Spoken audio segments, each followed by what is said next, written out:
Hello guys, for today's video nga pala ay magpapagupit tayo. Sobrang haba na ng ating buhok. Tara, samahan nyo ako. At dito nga ay lumarga na kami kasi baka mamaya ay masaraduhan kami ng pagupitan. Hindi tayo makapagpagupit. Grabe, gumaganda na ng gumaganda ang elementary ng labo. Shoutout nga pala dito sa mga taga-labo. Ang dami ko na nga palang na-shoutout. Yung mga kapwa ko taga-labo na lang ang hindi. At ngayon na nga, dumaan na nga kami dito sa May Rizal. Para mas malapit kasi kung sa kabila pa tayo dadaan ay napakalayo na. Baka di na tayo umabot sa pagupitan. Shoutout nga pala dito sa mga tropa natin, ng mga taga-Rizal. Shoutout sa inyo, mga pare ko. Sana mag-like kayo pag nakita nyo tong video na to kasi mahirap mag-edit, mahirap mag-voice over mga pare ko. Nako, paano ba to?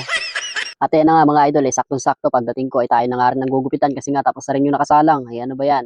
Na ito na, kita-kita nyo naman ang kagwapuan. Aba. Sana all. By the way, shoutout nga pala dito kay Kuya. Di ko nga pala alam ang kanyang pangalan. Di ko na rin natanong kaya hindi na natin mababanggit dito sa video. Sana kung mapanood mo man tong video na to Kuya, shoutout nga pala sa iyo. Sana yung mag-like ka sa aking video at mag-follow ka na rin sa aking Facebook page. At ito na nga mga bossing ay malapit na nga pala akong matapos gupitan at may kasunod pa sa atin. Kaya binamadali na ni Kuya yung pag-ugupit sa atin. A few moments later. At sa wakas mga bossing, nakita nyo naman yung resulta. Napakagaling naman ni Kuya magupit. Nagustuhan ko talaga. Kaya naman hindi na ako naghihingi ng sukli kasi nga maghahanapan pa kami dalawa. At ito na nga mga idol, ay bago nga kami umuwi, naisipan ko munang videoan itong lugawan. Grabe, napakaganda nga pala dito. Kung naghahanap nga pala kayo ng lugaw with egg, andito lang mga bossing, saka mga tusok-tusok, di na kayo problema. Hanggang dito na nga lang pala ang ating video mga bossing. Salamat sa panonood ninyo. Sana mag-like at share at follow kayo sa aking Facebook page. Thank you.